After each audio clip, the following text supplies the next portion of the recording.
اعوذ باللہ من الشیطان الرجیم بسم اللہ الرحمن الرحیم اللہم صلی علی محمد وعلی آل محمد وبارک وسلم۔ السلام علیکم ورحمۃ اللہ وبرکاتہ۔ ناظرین کرام، میں ہوں آپ کا بھائی محمد نعمان رسا مدنی۔ محرم الحرام کی خصوصی نشریات درس کربلا کی آج 7ویں نشست لے کر آپ کے سامنے ہم حاضر ہوئے ہیں۔ ناظرین کرام، ہم نے 6ٹی نشست میں امام حسین رضی اللہ تعالی عنہ کا خطبہ سماعت کیا تھا۔ اب کیونکہ یہ واقعہ میں نے شروع میں عرض کیا تھا کہ بہت طویل واقعہ ہے اور ہم 5-10 منٹ میں یہ تمام کا تمام واقعے کا احاطہ نہیں کر سکتے، اس وجہ سے ہم چند چیزیں آپ کے سامنے ذکر کر رہے ہیں۔ جنگ اب شروع ہو چکی ہے۔ امام علی مقام امام حسین رضی اللہ تعالیٰ عنہ کے جو رفقا ہیں وہ ایک ایک کر کے یزیدیوں کے سامنے لڑ رہے ہیں۔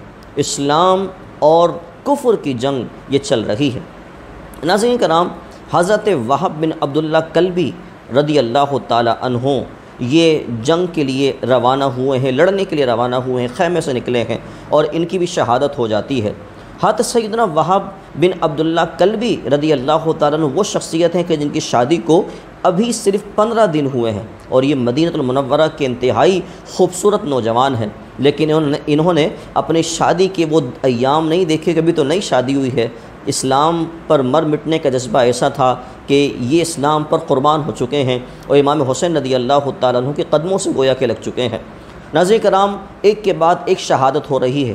عون و محمد دین اسلام پر قربان ہو گئے، حضرت عباس علمدار قربان ہو گئے، حضرت قاسم کی شہادت ہو گئی۔ وہ 18 سال کا نوجوان جن کو حضرت علی اکبر کہا جاتا ہے رضی اللہ تعالی عنہ، وہ بھی اسلام پر قربان ہو چکے ہیں، اپنی جوانی قربان کر چکے ہیں۔ ناظرین کرام، جذبہ شہادت ایسا ہے کہ حضرت سیدنا علی اصغر بھی پیچھے نہیں ہیں۔ وہ 6 ماہ کا مدنی منا، وہ بھی اس اسلام پر قربان ہو چکا ہے۔ دین اسلام کی آبیاری اس ننھے منع مدنی منع کے خون سے بھی ہو رہی ہے۔ ناظرین کرام، اب امام حسین رضی اللہ تعالیٰ عنہ کی باری ہے آگے بڑھنے کی۔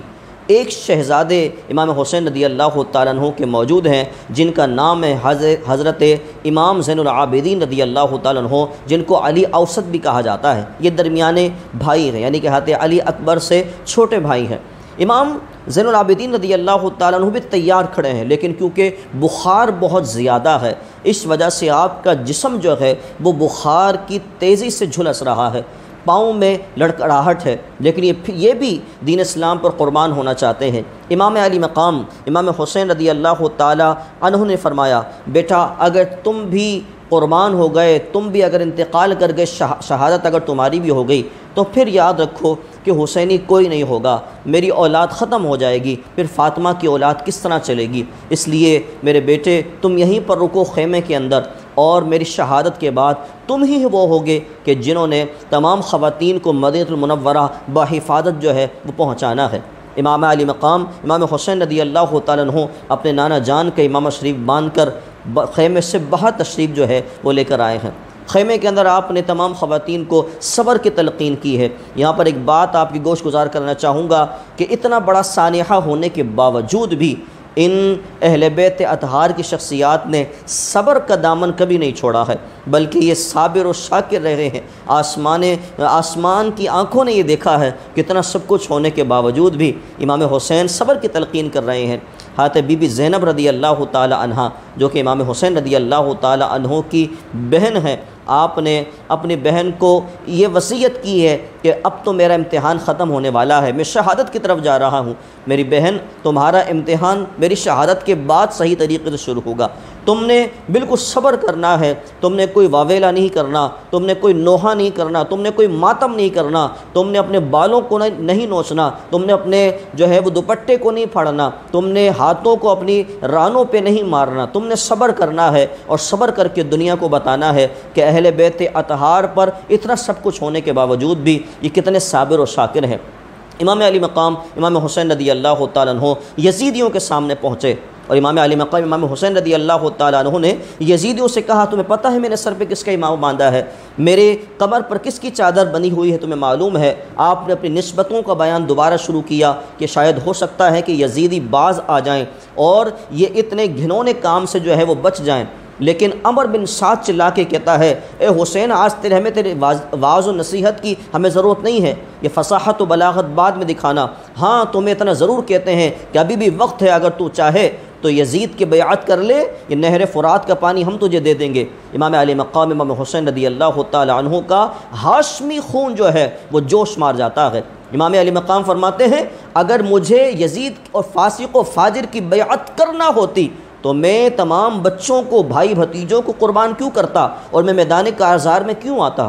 پھر امام علی مقام امام حسین رضی اللہ تعالیٰ عنہ نے یزیدیوں پر وار کرنا شروع کیا۔ یزیدی مر رہے ہیں، شیر خدا کے بیٹے کی تلوار ہے، جب چلتی ہے تو کفر پر سناٹا چھا جاتا ہے۔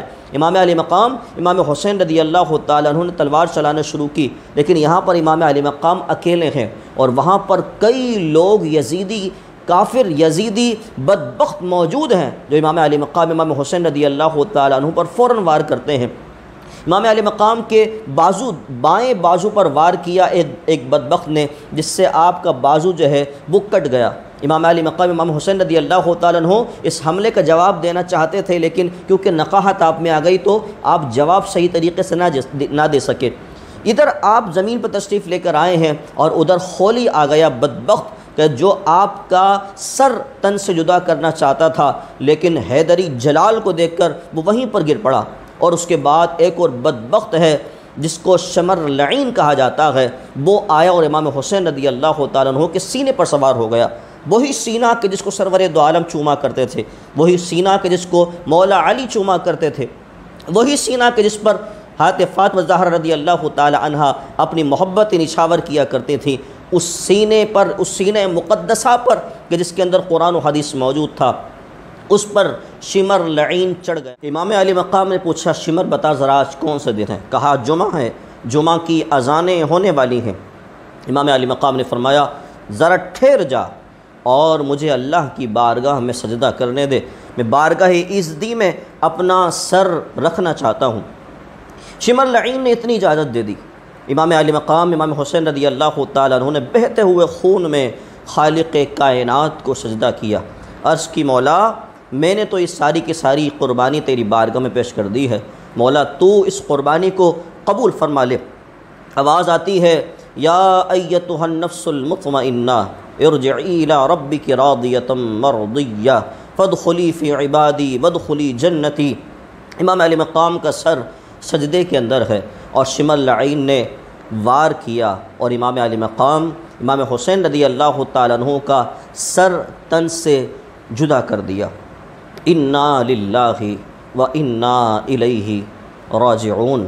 زخموں سے چور ہو گیا جب مرتضیٰ کا لال سجدے میں سر جھکا کے کہا رب ذوالجلال تیغوں کے سائے میں میرا سجدہ قبول کر، یہ آخری نماز ہے مولا قبول کر۔ اس طرح پورا ہو گیا تقدیر کا لکھا، سوکھے گلے پہ چل گیا خنجر لعین کا، امت کو یوں بچایا شہ خوش خصال نے، سجدے میں سر کٹا دیا زہرا کے لال نے، سجدے میں سر کٹا دیا زہرا کے لال نے۔ انشاءاللہ الکریم کل کی ویڈیو میں ہم سماعت کریں گے کہ کربلا کے اس منظر کے بعد یزیدیوں کا کیا انجام ہوا اور یزیدیوں کے ساتھ کیا معاملات ہوئے۔ انشاءاللہ ہم ایک ویڈیو میں سماعت کر کے پھر آگے انشاءاللہ سوالات اور جوابات کی جانب انشاءاللہ چلیں گے۔ ویڈیو اچھے لگے تو آگے ضرور شیئر کیجیے گا، اپنے بھائی کو اجازت دیجیے۔ السلام علیکم ورحمۃ اللہ وبرکاتہ۔